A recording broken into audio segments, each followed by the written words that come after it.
Olá, estamos novamente com mais uma videoaula, agora sobre a unidade 3 da nossa disciplina Educação Ética e Princípios Democráticos, a última unidade.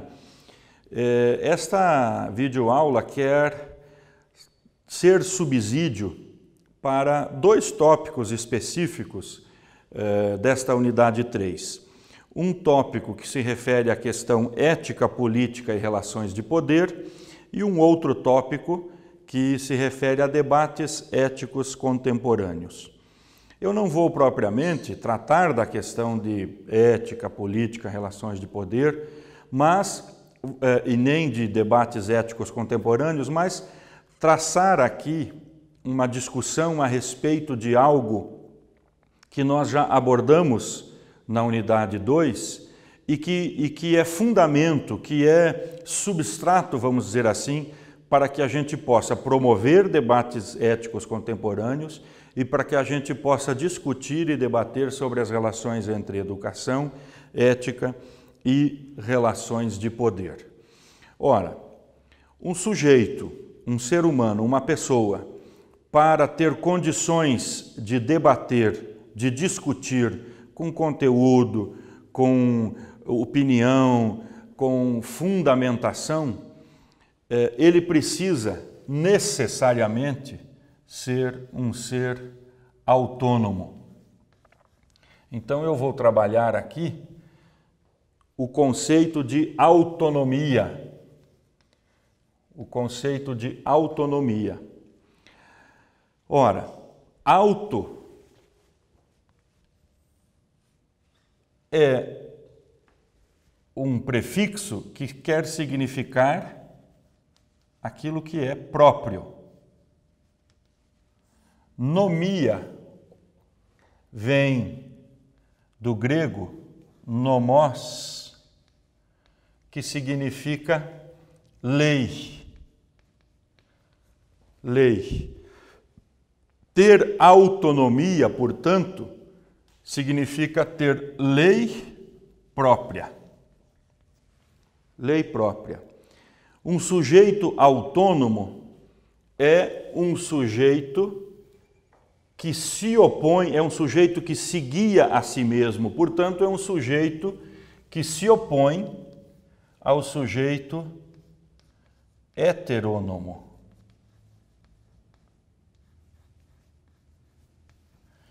Se autônomo significa o ser que se guia a si mesmo, o ser que tem lei própria, hétero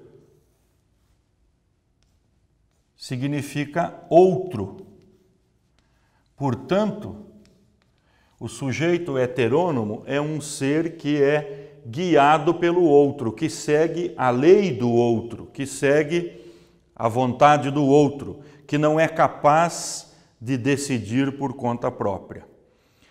Ter autonomia requer, portanto, ser capaz de ter, como se diz no jargão popular, ser capaz de pensar com a própria cabeça. Bom, ora, como se dá o pensar com a própria cabeça? Um ícone do rock brasileiro, Raul Seixas, em uma das suas canções, cantava: "Minha cabeça só pensa aquilo que ela aprendeu, por isso mesmo eu não confio nela, eu sou mais eu." Ora, de fato, nós pensamos a partir de conceitos, a partir de teorias, a partir de ideias, a partir de informações que recebemos. E se recebemos, recebemos de fora, portanto, recebemos do outro. Esse outro pode ser um colega, esse outro pode ser um meio de comunicação, esse outro pode ser um professor, esse outro pode ser um livro, ou seja, há diversas formas e diversas fontes de informação. Pois bem, se eu penso só a partir do que aprendi, e se tudo que aprendi do outro, radicalizando essas noções, eu poderia dizer que esta noção de autonomia não se sustenta, que não é possível ser autônomo, porque eu estou o tempo todo formado pelo outro. Para desenvolver um ser autônomo, um sujeito que pensa com a própria cabeça e, portanto, um sujeito livre, como também abordamos na unidade 2, é fundamental o desenvolvimento da capacidade de crítica. É fundamental ser crítico. Agora, tem gente que confunde o conceito de crítica, entendendo que criticar é necessariamente falar mal de algo. Criticar é apontar coisas ruins sobre determinada situação. Crítica, no sentido originário da palavra, também do grego, krinen. Krinen significa dar razão de. Dar razão de. Isto é, estabelecer um sentido para as coisas. Criticar significa analisar, refletir, pensar e estabelecer um sentido para aquilo que eu estou analisando, criticando. Dar razão de ser para as coisas. Então, se eu leio uma matéria de jornal, portanto, estou recebendo uma informação que vem do outro, e simplesmente tomo aquilo alienadamente, eu estou sendo guiado pelo outro. Se eu leio uma informação, sou capaz de refletir sobre ela, de criticá-la, de estabelecer um sentido próprio para aquela informação, aquele conteúdo, eu estou fazendo com que o que recebi do outro torne-se meu. Portanto, a crítica é um recurso. Opa, minha letra é coisa mais linda aqui, né? Vocês estão vendo isso. A crítica é um recurso de apropriação.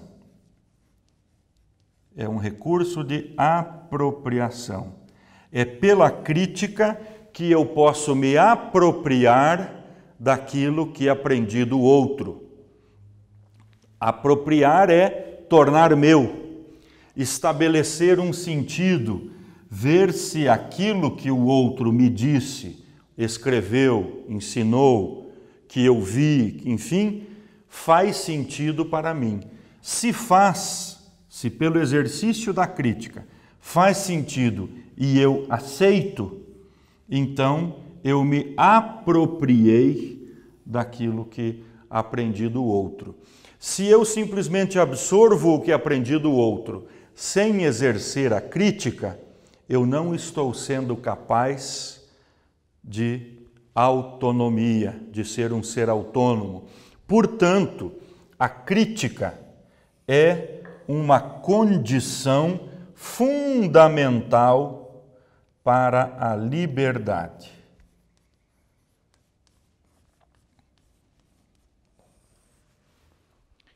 Ser livre requer necessariamente a capacidade de ser crítico. Agora, volto a dizer, não vamos confundir ser crítico com ser ácido, com ser mal-humorado, com ser, como se diz também por aí, mal-amado, aquele que só tudo é ruim, nada presta. Não é isso que é ser crítico. Isso muitas vezes é ser imbecil, né? Ser crítico é ser capaz de apropriar-se, por um processo de reflexão, das informações, dos conteúdos que apreendi.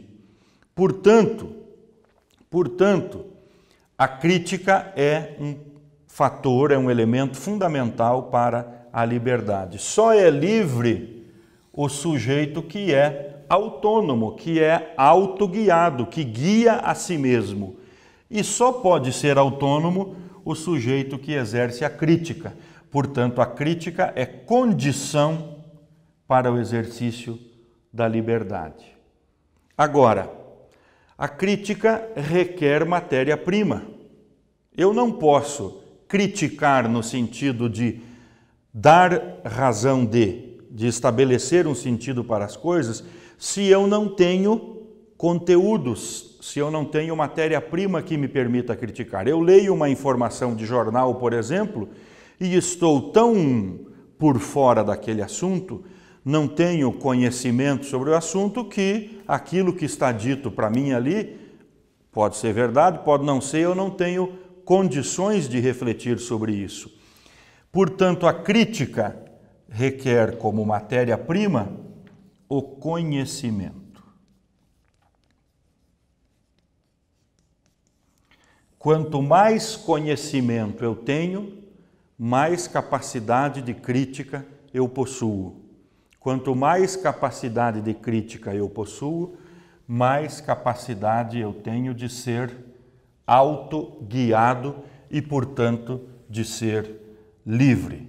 Veja uma bagunça que eu fiz aqui com setas para imbricar bem estes conceitos. A noção de que é fundamental matéria-prima, conhecimento, informação, que a pessoa que é alienada, que não lê, não se informa, conhece pouco, é uma pessoa que tem limitada capacidade de crítica. E tendo limitada capacidade de crítica, tem pouca capacidade de ser autônomo. É muito provável que seja um ser guiado pelo outro, que para onde viram a cabeça, ele vai. E, portanto, é incapaz de ser livre.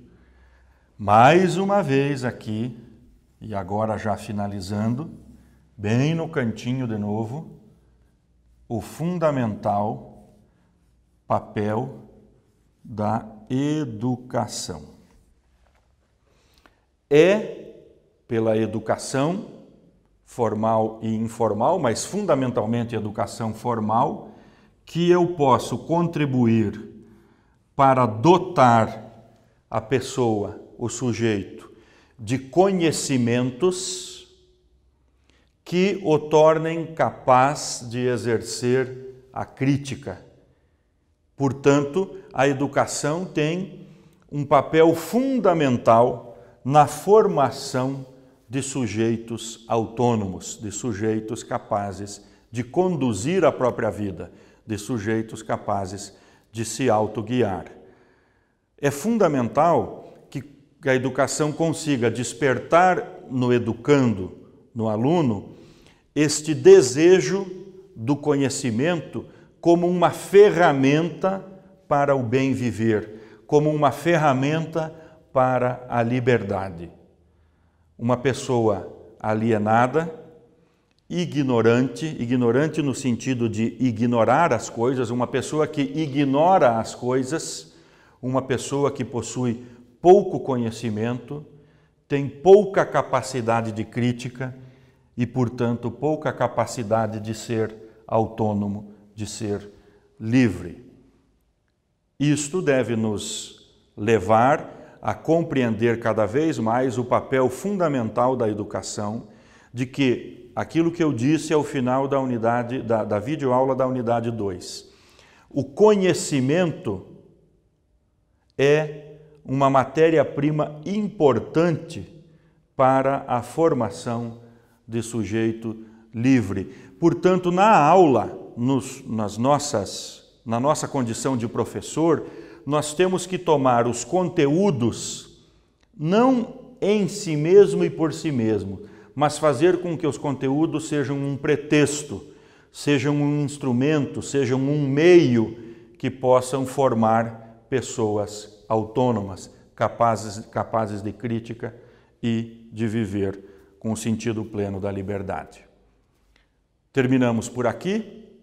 Penso que isso também nos ajuda agora a pensar a questão da ética, relações de poder, política, a partir deste contexto, né? Tornou-se jargão comum dizer que aos dominadores da política interessa uma sociedade desinformada, incapaz de crítica.